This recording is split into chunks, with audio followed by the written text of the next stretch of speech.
Halo semuanya, selamat datang di video pembahasan soal Pintar PKO bersama aku Bintang.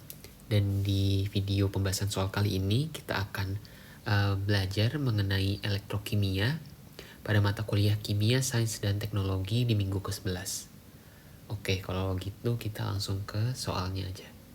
Di nomor 1 ditanyakan, tentukan nilai bilangan oksidasi Cl pada KClO2 dan Ni pada ion NiCN4I yang bermuatan -3.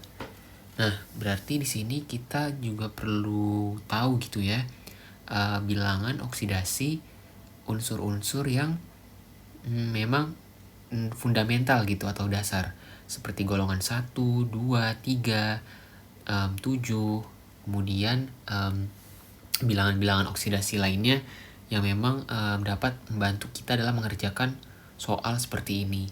Nah, kalau gitu langsung aja kita bahas nomor 1 ini. Berarti untuk mengerjakan soal nomor 1 ini kita juga perlu tahu nih bilangan oksidasi beberapa unsur dasar seperti unsur golongan 1A, 2A, 3A, 7A, dan nilai-nilai bilangan oksidasi lainnya yang memang mendasar gitu. Sehingga kita juga dapat dipermudah dalam mengerjakan soal-soal dengan tipe berikut. Nah, kalau gitu langsung aja kita bahas ya. Nah, yang pertama KClO2. Yang ditanyakan berapa bilangan oksidasi dari Cl ya. Nah, kita perlu ingat bahwa beberapa unsur itu bilangan oksidasinya memang sudah ditetapkan gitu. Nah, dalam kasus ini contohnya adalah kalium. Itu dia termasuk dalam golongan 1A. Berarti bilangan oksidasi dia nih, si kalium, itu +1. Nah, untuk oksigen, dalam kasus ini bilangan oksidasinya adalah -2. Nah, karena dia oksigennya di sini ada 2, berarti 2 dikali -2.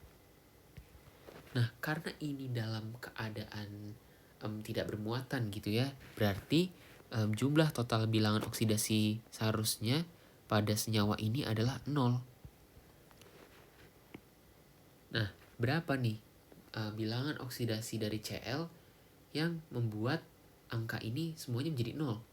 Nah, berarti kan ini adalah ada 1 ya. Terus di sini kosong, terus di sini ada -4 sama dengan 0. Berarti si Cl ini bilangan oksidasinya harus +3.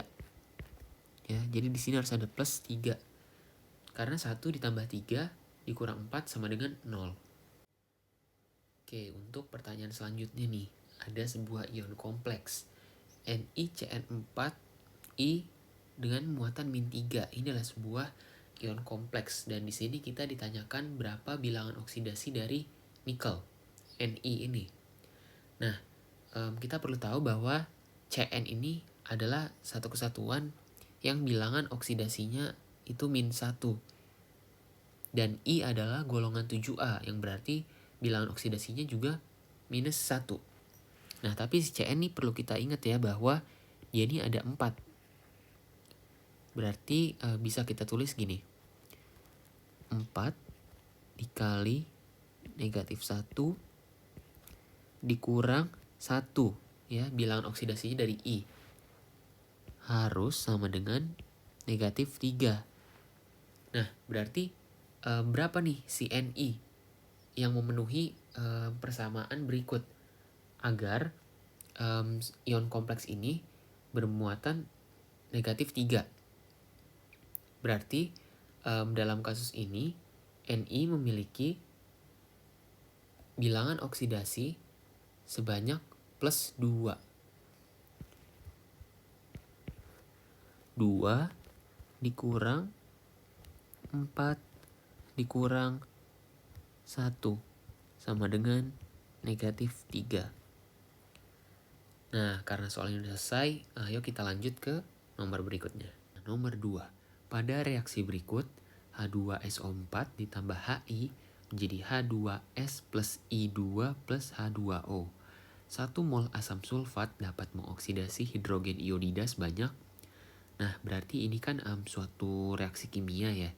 Berarti dalam kasus elektrokimia ini kita perlu menguraikannya ke dalam setengah reaksi.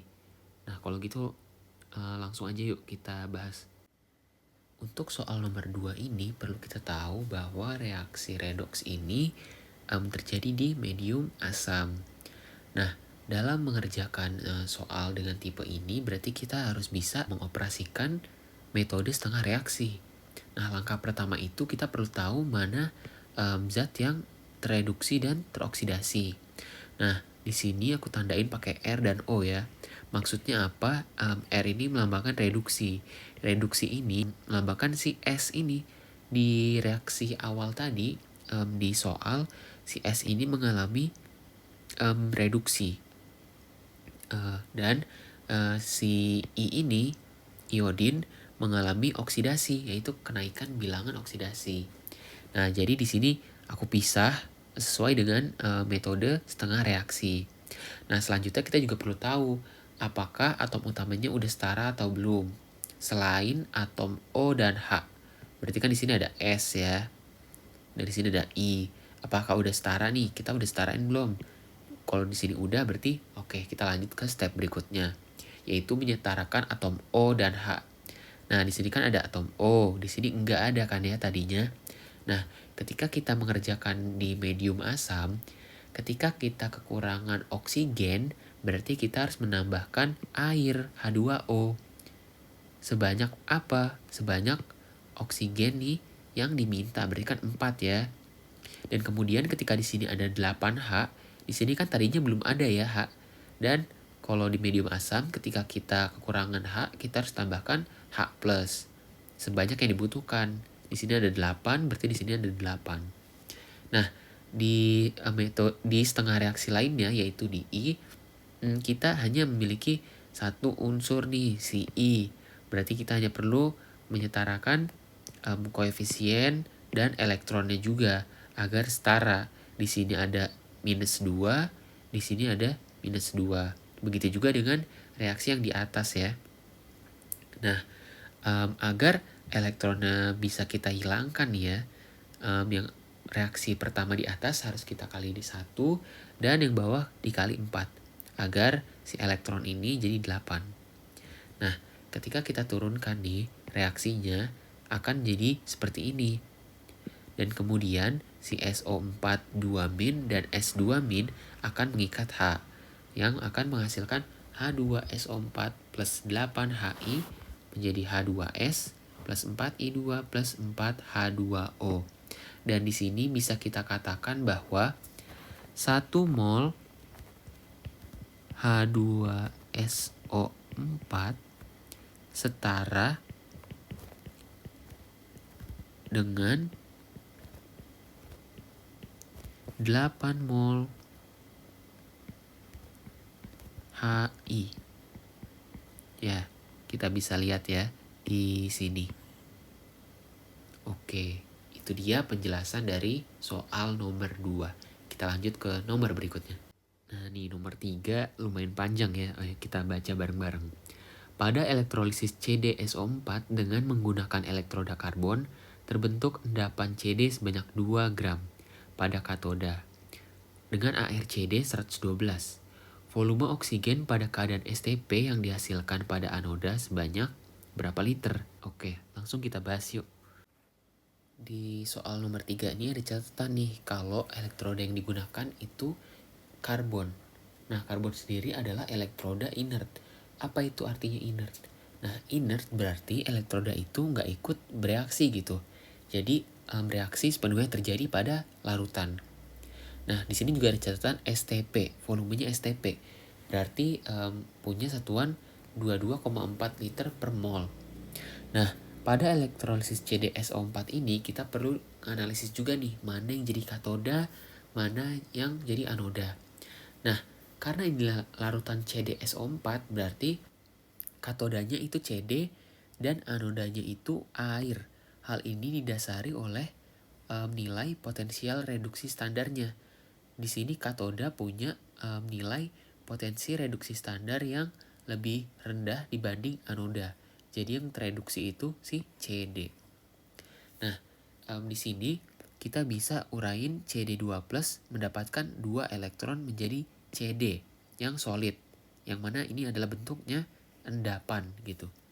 Nah, anoda di sini adalah H2O menjadi O2 plus 4H plus 4 elektron. Nah, jumlah elektron di sini harus disamakan agar bisa saling mengeliminasi satu sama lain. Nah, berarti yang atas ini dikali 2, yang bawah ini dikali 1. Nah, setelah itu akan jadi reaksi yang utuh nih di bawah. Nah, selanjutnya kita harus cari mol dari CD. Nah, gimana carinya? Tadi kan kita udah dikasih tahu ya nilai AR dari CD yaitu 112. Nah, di sini kita menggunakan jumlah mol di sini sebagai perbandingan. Jadi, kita bisa tulis 2/112 yaitu 1/56 mol. Nah, ketika ingin mencari mol oksigen, kita bisa melakukan perbandingan. Jadi di sini oksigen kan punya koefisien 1. Sedangkan CD 2. CD dipakai sebagai perbandingan karena nilai molnya sudah diketahui nih di sini. Nah, jadi 1/2 kali 1/56 yang mana menghasilkan 1/112 mol. Nah, volume O2 bisa dicari lewat mol dikali volume pada STP. Jadi 1/112 dikali 22,4 menghasilkan 0,2 liter oksigen. Nah, begitu pembahasan dari soal nomor 3. Nah, selesai juga nih video pembahasan soal mengenai elektrokimia, mata kuliah kimia, sains, dan teknologi minggu ke-11. Makasih buat temen-temen yang udah nonton video ini sampai habis. Biar kalian gak ketinggalan sama konten-konten dari Pintar PKU lainnya nih, jangan lupa buat follow dan subscribe media sosialnya Pintar PKU. Ada Instagram, Twitter, dan YouTube. Materi pembahasan soal, kuis, dan file-file kuliah lainnya nih, bisa banget kalian akses di Google Drive Pintar PKU di ipb.link/hayanglibur. Oke, mungkin itu aja ya dari aku. Sampai ketemu lagi teman-teman.